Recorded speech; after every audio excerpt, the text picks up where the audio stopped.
আলহামদুলিল্লাহ, আমরা এখন গুরুত্বপূর্ণ বয়ান শুনছিলাম হযরত মাওলানা দেলোয়ার হোসেন সাহেবের কাছ থেকে। আল্লাহ তাআলা যেন আমাদেরকে আমল করার তৌফিক দান করেন।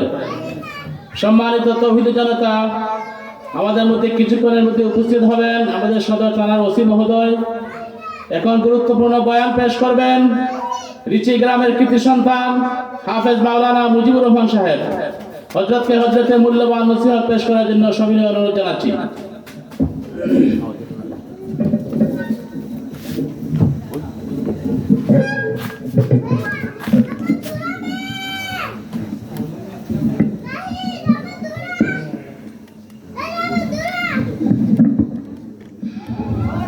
السلام عليكم ورحمة الله وبركاته. وعليكم السلام ورحمة الله وبركاته. إن الحمد لله نحمده ونستعينه ونستغفره ونعوذ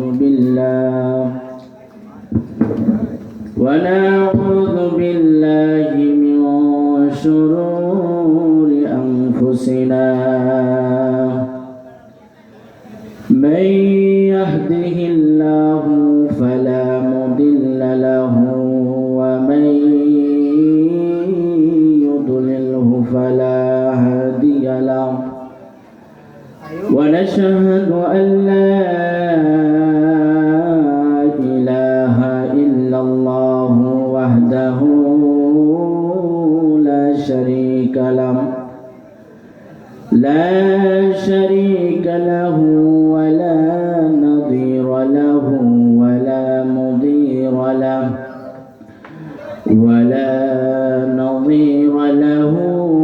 ولا مثل له. ونشهد أن لا إله إلا الله وأن محمدا عبده ورسوله. أما بعد فأعوذ بالله من الشيطان الرجيم.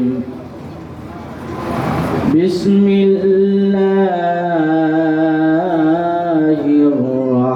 الرحمن الرحيم. يا أيها الذين آمنوا استعينوا.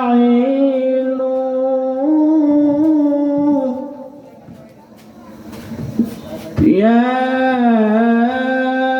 أيها الذين آمنوا استعينوا بالصبر والصلاة إن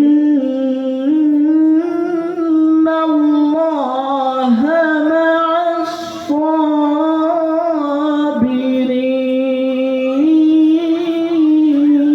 الصابرين.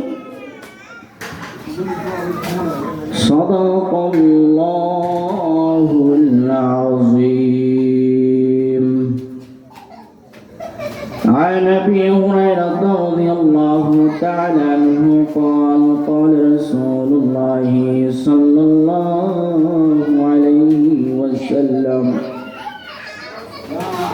الصلوات خمس والجمعة إلى الجمعة بينهن كفارة ما لم تعش الكبائر.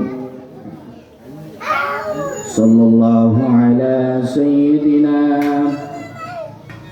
ومولانا محمد وعلى آله وأصحابه وسلم.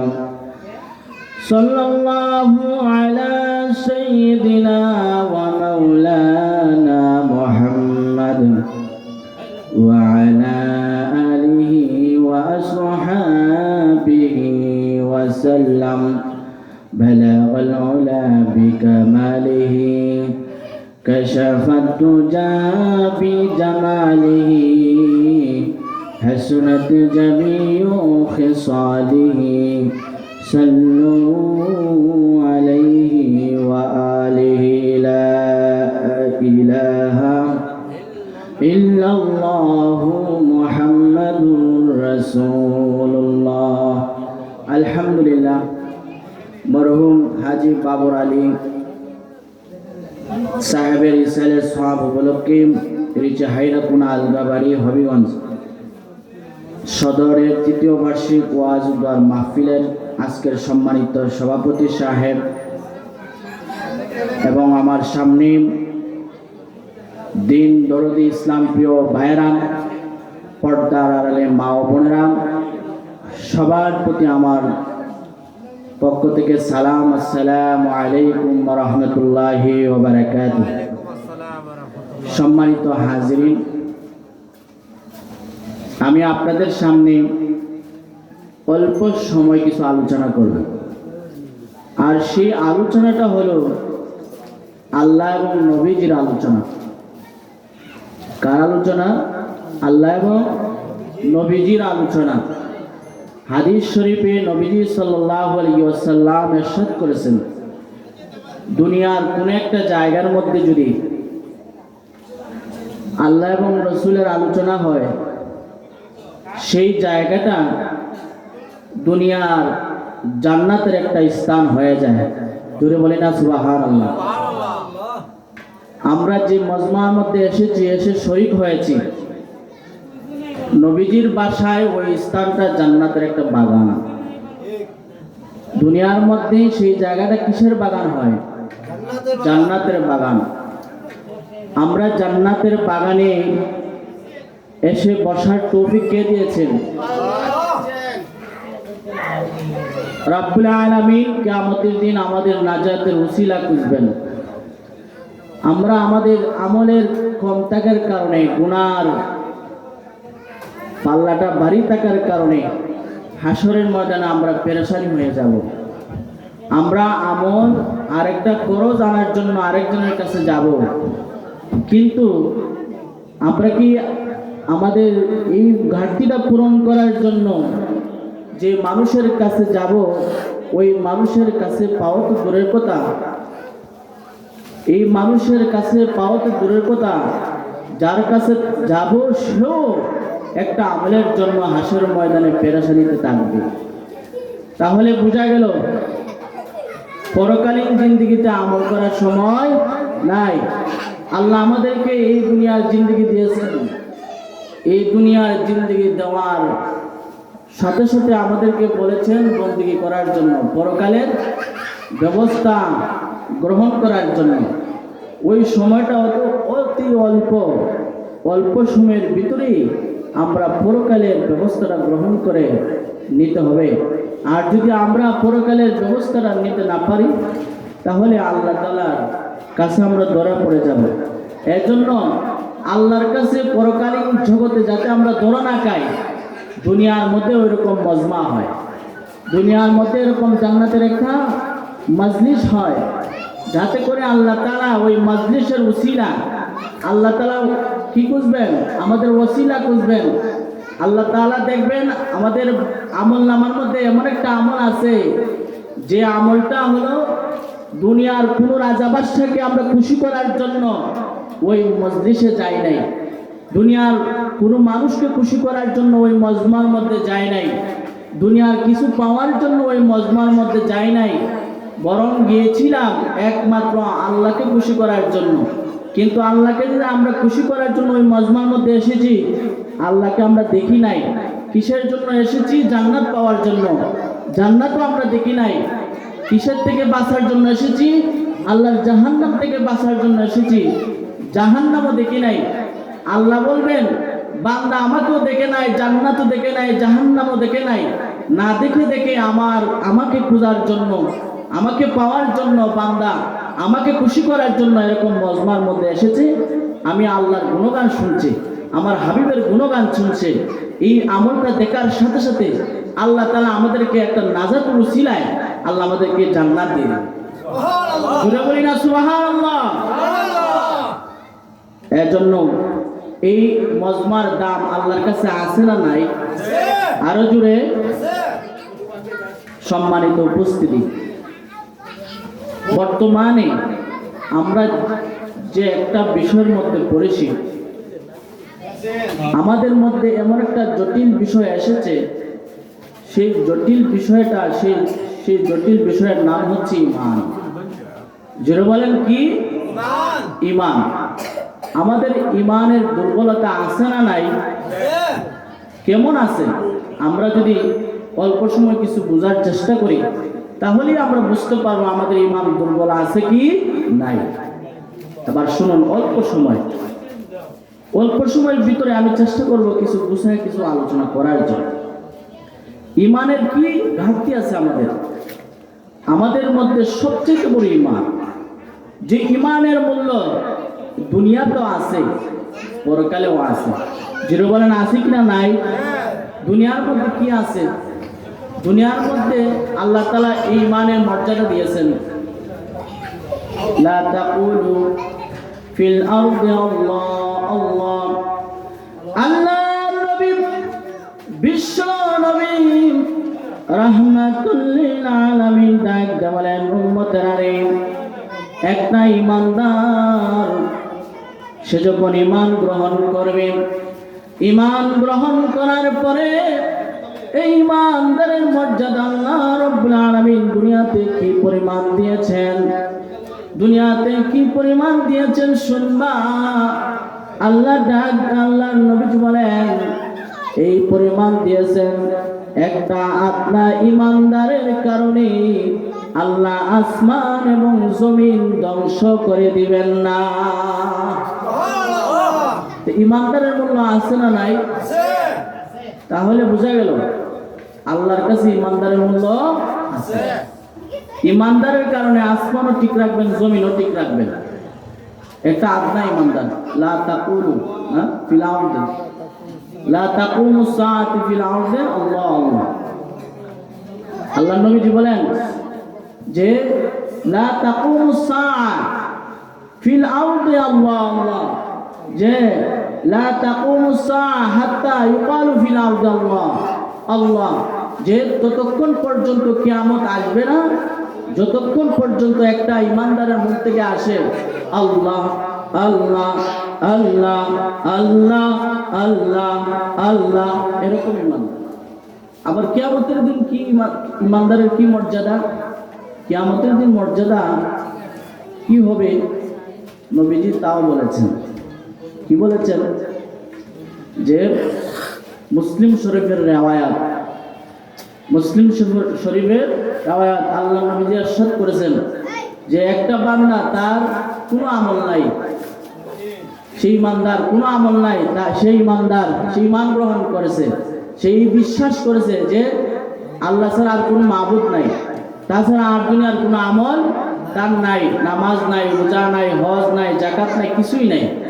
তবে সে বিশ্বাস করেছে যে আল্লাহ ছাড়া কোনো মাবুদ নাই। নবী সাল্লাল্লাহু আলাইহি ওয়াসাল্লাম আল্লাহ তাআলার রাসূল একত্রে বিশ্বাস করেছে, দুনিয়ার কোনো আমল করছে না। কিন্তু আমল না করলেও সে বিশ্বাস করত যে নামাজ, রোজা, হজ, যাকাত এগুলো আল্লাহ তাআলার বিধান। আল্লাহ তাআলা এগুলা যারা নাকি পালন করে আল্লাহ তাআলা তাদের উপর খুশি হন, আল্লাহ তাআলা তাদের উপর সন্তুষ্ট হন। আর যারা নাকি এগুলা করে না আল্লাহ তাদের উপর অসন্তুষ্ট হন। কিন্তু সে করে নাই, কিন্তু সে করছে না, নামাজ পড়ছে না, রোজা রাখছে না, হজ করছে না, যাকাত দিছে না, মা বাবার খেদমত করছে না, এক একটা বিষয়ের এক এক শাস্তি গ্রহণ করতে হবে।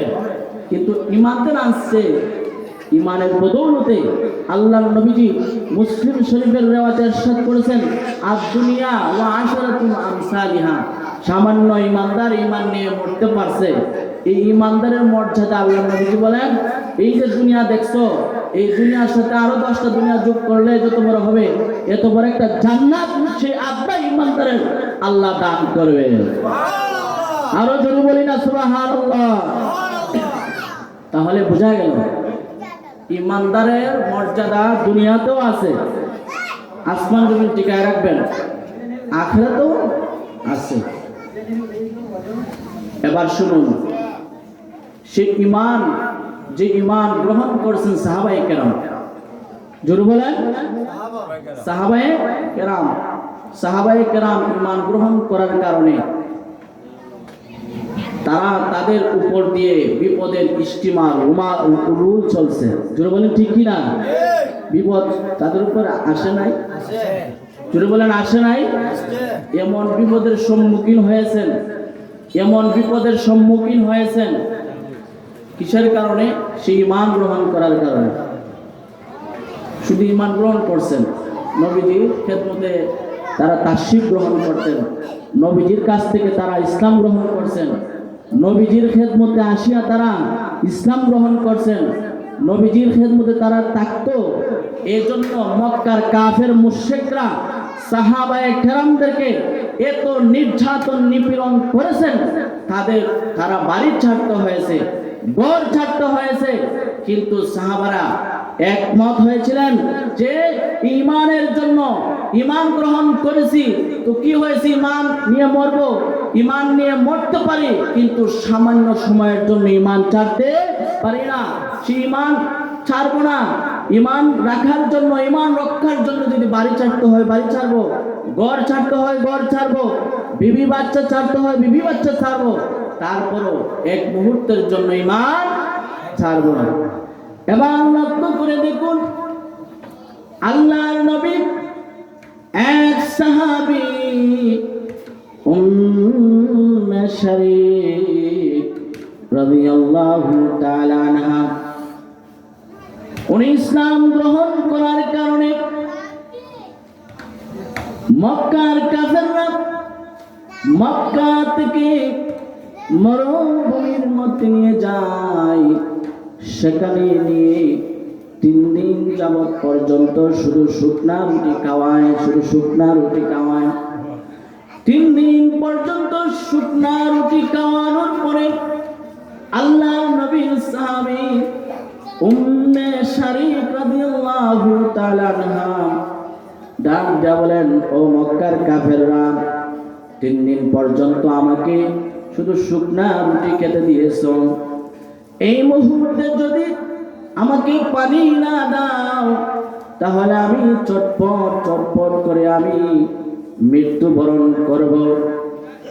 মক্কার কাফেররা ডাক দিয়ে বলে, উম্মে শরীক, তোমাকে এক ফুটা পানি নয়, এক গ্লাস পানি নয়, এক জগ পানি নয়, তোমাকে তোমার চাহিদা মতো পানি দেওয়া হবে।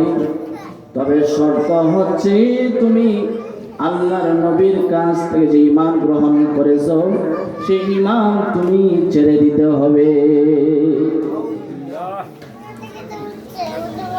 উম্মে শরীক মহিলা সাহাবী, উনি ঈমান গ্রহণ করেছেন।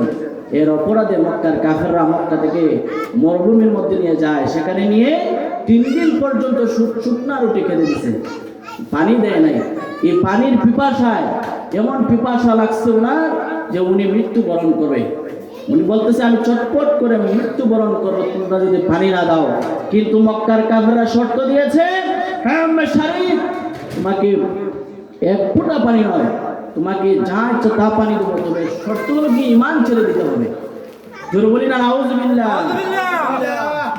উম্মে শরীক রাদিয়াল্লাহু তাআলা আনহা ডাকতে বলেন, হ্যাঁ মক্কার কাফেররা শুনো, আমি আল্লাহর নবী বিশ্ব নবী রাহমাতুল লিল আলামিনের হাতে হাত রেখে এই ওয়াদা করে এসেছি, ইয়া রাসূলুল্লাহ, আমি ঈমান গ্রহণ করেছি। ঈমান রক্ষা করার জন্য যদি বাড়ি ছাড়তে হয় বাড়ি ছাড়বো, ঘর ছাড়তে হয় যদি ঘর ছাড়বো, আর যদি সেই জান দিতে হয় জান দিয়ে দিব। ইয়া রাসূলুল্লাহ, আপনার হাতে হাত রেখে আমি ওয়াদা করলাম, জীবন চলে যেতে পারে কিন্তু এক মুহূর্তের জন্য ঈমানটা ছাড়বো না। আল্লাহর নবী বিশ্ব নবী রাহমাতুল লিল আলামিন ডাক দিয়ে বলেন, আরে উম্মে শরীক, তুমি যদি তোমার ওয়াদাটা পূরণ করতে পারো আর ঈমানের উপর অটল থাকতে পারো আর ঈমানকে সাথে নিয়ে যদি তুমি মরতে পারো তাহলে তুমি মরতে দেরি হবে, কিন্তু আল্লাহর তৈরি জান্নাত পেতে দেরি হবে না। তাহলে ইমানদারের মর্যাদা আছে না নাই? এখানে উদাহরণটা কিসের জন্য দিয়েছি, যে আল্লাহ নবীজির সাহাবীরা ইমান গ্রহণ ইমান রক্ষা করতে গিয়া তারা বলছে যে বাড়ি ছাড়তে হয় বাড়ি ছাড়, ঘর ছাড়তে হয় ঘর ছাড়, মরতে হয় মরব, শ্বাস বের হয়ে যাবে পানি না দিলে, বলে তোর পানির দরকার নাই, তোর পানির প্রয়োজন নাই, মরতে হয় মরবো কিন্তু ইমান ছাড়বো না। ভাইয়েরা আমার, ওই রকম ইমান আমাদের দরকার আছে না নাই? আমরা যে ইমান গ্রহণ করেছি সেই ইমানের মধ্যে এরকম তীর আসতে পারে কি পারে না? সাহাবায়ে কেরামের কাছ থেকে আমরা শিক্ষা নিতে হবে। তারা যেরকম ইমান রক্ষা করতে গিয়ে জান দিয়েছে, আমরাও আমাদের ইমান রক্ষা করতে গিয়ে জান দেব।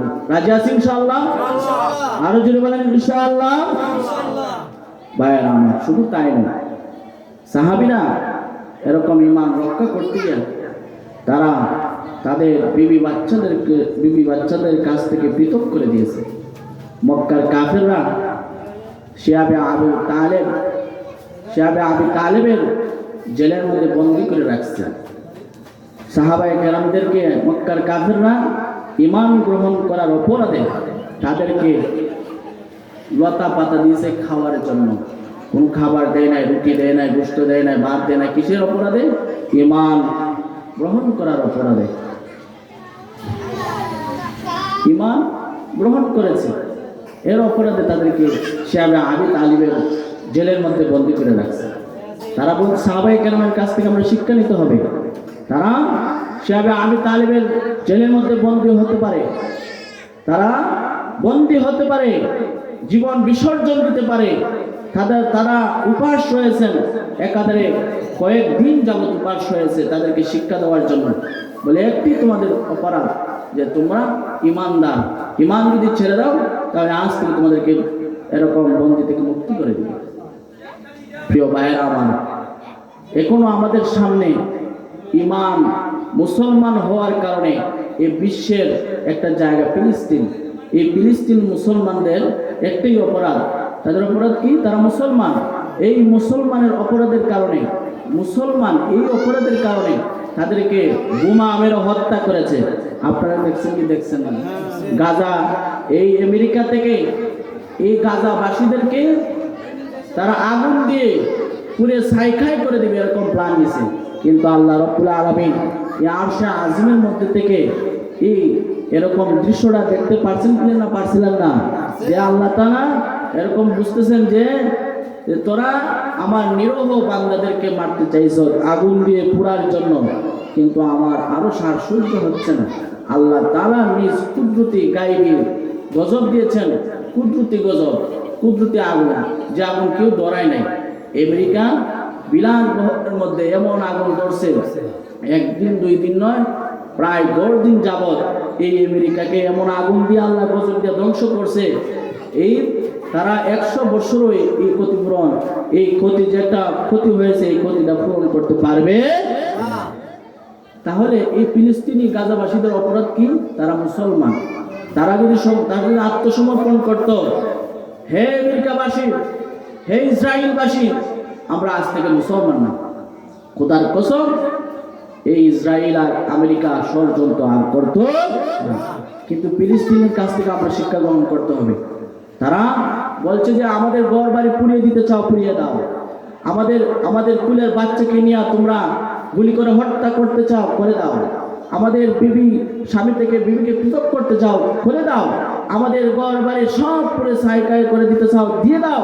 তারপর আমরা খোদার কসম এক মুহূর্তের জন্য ঈমান ছাড়বো না, এক মুহূর্তের জন্য আমরা ঈমান ছাড়বো না। প্রিয় উপস্থিতি ভাইরা, এই ঈমান এমন বড় সম্পদ, ঈমান এমন বড় সম্পদ, ঈমানটা নিয়ে যদি আল্লাহর দরবারে আমরা হাজিরা দেই, আল্লাহ রাব্বুল আলামিনের ওয়াদা, আল্লাহ আমাদেরকে দুনিয়াটা এক মাথা থেকে আরেক মাথা পর্যন্ত আমাদের সফর হয় নাই, হয়েছে নাকি? কিন্তু আল্লাহ রাব্বুল আলামিন এই দুনিয়ার মতো আরো 10টি দুনিয়া যোগ করলে যত বড় হয় নাকি? এত বিশাল বড় জায়গার মতো মতো একটা জান্নাতের মতো নিয়ামত আমাকে আপনাকে দান করবেন। ওই জান্নাতের মধ্যে কোনো কিছুর অভাব থাকবে না, কোনো কিছুর অভাব থাকবে না, কোনো কিছু কষ্টের কোনো লেশ মাত্র থাকবে না। শুধু কিসের জন্য? শুধু ঈমানটা নিয়ে যেতে পারলেই তাই হয়ে যাবে। আল্লাহ রাব্বুল আলামিন বলেন, ইয়া আইয়ুহাল্লাযীনা আমানু ইসতাঈনু বিস-সাবরি ওয়াস-সালাহ। আল্লাহ রাব্বুল আলামিন দুইটা গুণ শিখাইছেন আমাদেরকে। কয়টি গুণ? আমরা যখন বিপদে পড়ব, আমাদের মুসিবত আসে কি আসে না? আমাদের বিপদ আসে কি আসে না? আল্লাহ তাআলা বান্দাদেরকে আল্লাহর কাছ থেকে সাহায্য চাওয়ার যে সিস্টেম, এই সিস্টেমটা মুমিন বান্দাদেরকে শিখাইছেন। কি সিস্টেম? আল্লাহ তাআলা কোরআনের আয়াতে বলছেন, ইয়া আইয়ুহাল্লাযীনা আমানু ইসতাঈনু, হে ঈমানদাররা তোমরা আমি আল্লাহ তাআলার কাছে সাহায্য চাও। আমরা সাহায্য চাইবো কার কাছে? আরো জোরে, কার কাছে চাবো? আমরা যদি আল্লাহর কাছে সাহায্য না চেয়ে কোনো বান্দার কাছে চাই, তাহলে এটা কি হবে? শিরক হবে। ইন্না শিরকা লা যুলমুন আযীম। আল্লাহ নিজেই বলেছেন এই শিরকটা অত্যন্ত আমি আল্লাহর সাথে জুলুম হয়। হ্যাঁ, শিরক আল্লাহর সাথে কি হয়? জুলুম। আল্লাহর সাথে যদি বান্দার জুলুম হয়, তাহলে আল্লাহর দয়া মায়া পাওয়া যাবে না? পাওয়া যাবে না। তাহলে আমরা শিরক থেকে বাঁচতে হবে। কিসের থেকে বাঁচতে হবে? শিরক থেকে বাঁচতে হবে। বান্দা মুসিবতের মধ্যে পড়ে যায়, বান্দার সন্তান হয় না, বান্দা অসুস্থ, সুস্থ হওয়ার জন্য পথ খুঁজে, বান্দা পেরেশান থেকে মুক্ত হওয়ার জন্য পথ খুঁজে, বান্দা সন্তান হয় না, সন্তান পাওয়ার জন্য পথ খুঁজে, বান্দা অভাব থেকে বাঁচার জন্য পথ খুঁজে। আল্লাহ সহজে শিক্ষা দিয়েছেন, হে ঈমানদাররা তোমরা সব কিছু থেকে সমাধান পাওয়ার জন্য আমি আল্লাহর কাছে সাহায্য চাও। জুড়ে বলেন, আল্লাহর কাছে সাহায্য চাও। বলে কিভাবে সাহায্য চাবে? সেটারও নিয়ম আল্লাহ তাআলা বলে দিয়েছেন। সেটারও নিয়ম আল্লাহ বলে দিয়েছেন, আমানুস্তাঈনু বিস-সাবরি ওয়াস-সালাহ। আমরা কিসের মাধ্যমে আল্লাহর কাছে সাহায্য চাবো? নামাজ এবং ধৈর্যের মাধ্যমে। কিসের মাধ্যমে? নামাজ এবং ধৈর্যের মাধ্যমে আল্লাহর কাছে আমরা সাহায্য চাই। আর কোন একটা মাধ্যমে যদি আল্লাহর কাছে সাহায্য চাই, তাহলে আল্লাহর কথার বিপরীত হবে। আল্লাহর কথার বিপরীত হবে। আমাদের আশপাশে এমন একটা জায়গা আছে যে জায়গার মধ্যে হিন্দুর আশ্রম। হিন্দুরা ওই জায়গার মধ্যে কি যায়? পূজা করতে যায়। যায় কি যায় না? এই যে আমাদের বরাবর বাংলাদেশ চণ্ডীপুর ওই এলাকা, ওইখানের মধ্যে আপনারা জানেন এখানে হিন্দু ধর্মাবলম্বীরা ওইখানের মধ্যে তারা পূজা করতে যায়।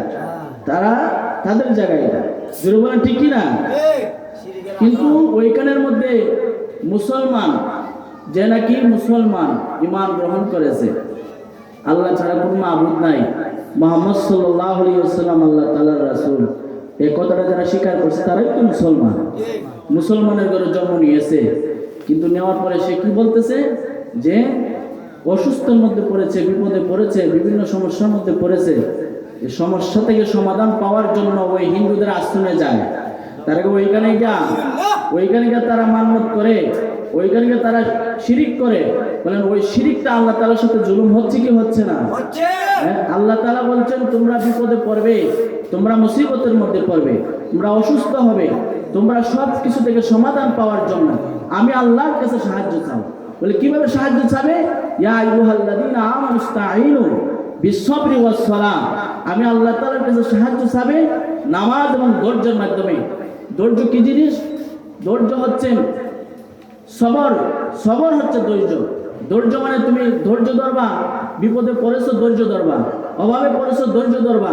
তুমি এরকম তোমার অনেক বড় বেমার হয়েছে, তুমি ধৈর্য ধরবা। অনেক বড় তুমি তোমার ক্ষতিগ্রস্ত হয়েছে, তুমি ধৈর্য ধরবা। এটার নাম হচ্ছে ধৈর্য। আর তুমি আর কি কিসের মাধ্যমে সাহায্য চাইবা? নামাজ। তুমি বিপদে পড়েছো, নামাজে দাঁড়িয়ে যাও। তুমি অসুস্থ হয়েছে তুমি নামাজে দাঁড়িয়ে যাও, তুমি বড় ধরনের অভাবের মধ্যে পড়েছো তুমি নামাজে দাঁড়িয়ে যাও। তাহলে আল্লাহ তাআলা আমাদেরকে শিক্ষা দিচ্ছেন আল্লাহর কাছে সাহায্য চাওয়ার মাধ্যম নামাজ এবং ধৈর্য। কিন্তু আমরা নামাজ এবং ধৈর্য পিছনে রেখে আমরা হিন্দুদের আশ্রমে যাই, বলেন এটা আল্লাহ তাআলার সাথে শিরিক হয়। বলেন আল্লাহ তাআলার সাথে কি হয়? শিরিক হয়। আল্লাহ তাআলার সাথে শিরিক করে বিপদ থেকে বাঁচা যাবে? যাবে না। আল্লাহর সাথে শিরিক করে বেমার থেকে মুক্ত হওয়া যাবে না। আল্লাহর সাথে শিরিক করে আল্লাহর নাফরমান থেকে বাঁচা যাবে না, বরং আরো গুনাহগার হবে। আল্লাহর নবীজি বলেন আমার উম্মতের মধ্যে আখিরের সময় আসবে যে সময় ইসমিউর রাজুল মুমিনা ওয়া ইউসি কাফিরা ওয়া ইউসির রাজুল মুমিনা ওয়া ইসমি কাফিরা। সকালে সে ঘুমাইলো কি হইয়া? মুমিন হইয়া। আবার সকালে ঘুমাইছে মুমিন হইয়া, কিন্তু আবার ঘুম থেকে উঠছে কাফের হইয়া। বলি না নাউজুবিল্লাহ। আবার সারাদিন সে ঘুম থেকে উঠছে না, আবার সারাদিন ডিউটি আদায় হয়ে না, আবার ঘুমাইতে গেছে সে কাফের হয়ে ঘুমাইছে। বলে কাফের হয়ে ঘুমাইলো, সে মৃত্যুবরণ করলো, আল্লাহর কাছে ফিরছে সে কাফের হয়ে। বলে সে বেঈমান হয়ে আল্লাহর কাছে ফিরছে, তাহলে তার জায়গাটা কোন জায়গায় যাইব? আমরা দুনিয়ার মধ্যে আল্লাহ তাআলা সব সিস্টেম দিয়েছেন, সব কিছু বুঝাই দিয়েছেন, কোরআন হাদিসের জ্ঞান দিয়েছেন। হ্যাঁ, এরকম মহল্লায় মহল্লায় ওয়াজ হচ্ছে, ইমানের আলোচনা হচ্ছে না। আমাদের ইমানের কি পরিমাণ ক্ষতি হচ্ছে সে সম্পর্কে ওয়াজ হচ্ছে না। আমাদের ইমানের কিরকম ইমানের প্রয়োজন তা ওয়াজ হচ্ছে না। আমাদের ইমান শিরকি ইমান, আমাদের ইমানের সাথে শিরকি মিশ্রিত হচ্ছে, সেই আলোচনা আমরা বুঝতে পারতেছি না। কিন্তু আমাদের এই আলোচনা দরকার আছে কিনা নাই? দরকার আছে কিনা নাই? আমরা যখন আল্লাহ তাআলার যে বিধান, সেই বিধান মতে থাকতে হবে। আল্লাহর বিধানের বিপরীত থাকলে আল্লাহ আমাদের উপর সন্তুষ্ট হবে না অসন্তুষ্ট থাকবেন? আল্লাহ তাআলার বিধানের ভিতরে থাকতে হবে। সম্মানিত উপস্থিতির সময় আর কয়েক মিনিট আছে, আর 2 মিনিট আছে। তো আমার আলোচ্য বিষয় ছিল আমরা যে কোনো বিপদের মধ্যে পড়ি না কেন, ওই বিপদ থেকে উদ্ধার হওয়ার সিস্টেম কয়টা? 2টা। কয়টা? 2টা। একটা হলো নামাজ আর একটা হলো ধৈর্য। আমরা যে কোনো বিষয়ের মধ্যে পড়ে যাব, ধৈর্য ধরবো, আল্লাহর কাছে ধৈর্য ধরে আল্লাহর কাছে সাহায্য চাইব। ভাই পারবো না ইনশাআল্লাহ? আমরা যে কোনো বিপদের মধ্যে পড়বো, যে কোনো অসুস্থতার মধ্যে পড়বো, আল্লাহর কাছে নামাজের মাধ্যমে এই সুস্থতা ফিরে আনবো। হযরত আইয়ুব আলাইহিস সালাম আল্লাহ তাআলা পয়গম্বর ছিলেন। আইয়ুব আলাইহিস সালাম থেকে দুনিয়ার কোনো মানুষ অসুস্থ নাই, আছে? ওনার জিহ্বাটা ছাড়া সারাটা দেহ কত বিক্ষত হয়েছিল। এরকম অসুস্থ কোন ব্যক্তিকে আল্লাহ তাআলা দিয়েছেন? দেন নাই। কিন্তু উনি তো আল্লাহ তাআলার পয়গম্বর ছিলেন, কিন্তু আল্লাহ তাআলা বড় ধরনের অসুস্থ। উনি আল্লাহ তাআলার কাছে দোয়া করেছেন, আল্লাহ আমার সারা শরীরে এমন কোনো জায়গা নাই যে জায়গাটার মধ্যে পোকার বাসা করছে না। আল্লাহ দয়া করে আমার জিহ্বাটার মধ্যে আপনি পোকার বাসাটা বানাই দিয়েন না, কারণ এই জিহ্বা দিয়ে আমি আপনাকে কিভাবে ডাকি। তাহলে আইয়ুব আলাইহিস সালাম থেকে বড় অসুস্থ এই পৃথিবীর বুকে এখন পর্যন্ত আইয়ুব আলাইহিস সালাম ধৈর্য ধরেছিলেন। আইয়ুব আলাইহিস সালাম নামাজের মাধ্যমে আল্লাহ তাআলার কাছে সাহায্য এনেছেন। আল্লাহ তাআলা যেন আমাদের সবাইকে এবং মাইকের আওয়াজ যতটুকু পর্যন্ত গেছে সমস্ত মুমিন মুসলমান ভাইদেরকে, বিশেষ করে আমার স্ত্রী এলাকাবাসীকে এই শিরিক থেকে মুক্ত হওয়ার জন্য তৌফিক দান করুন। আর আমরা যে এই একটা দাওয়াত পৌঁছে দিতে হবে, এবং এরকম একটা আমরা এই কমিটি গ্রহণ করতে হবে, যে কমিটির মাধ্যমে ওই শিরিক, যে শিরিকটা নাকি অত্যন্ত জঘন্য নগণ্য, হিন্দুদের আশ্রমে গিয়ে মুসলমানরা যায়, এটা আমাদের মুসলমানদের দুর্গতি। জোরে বলেন, এটা আমাদের মুসলমানদের দুর্গতি। এজন্য আমাদের ইমানি দায়িত্ব হচ্ছে ওই রকম কাজ থেকে মুসলমানদেরকে বাধা দেওয়া। জোরে বলেন ঠিক কিনা? আমি হক কথা বলছি না, বেহক কথা বলবো।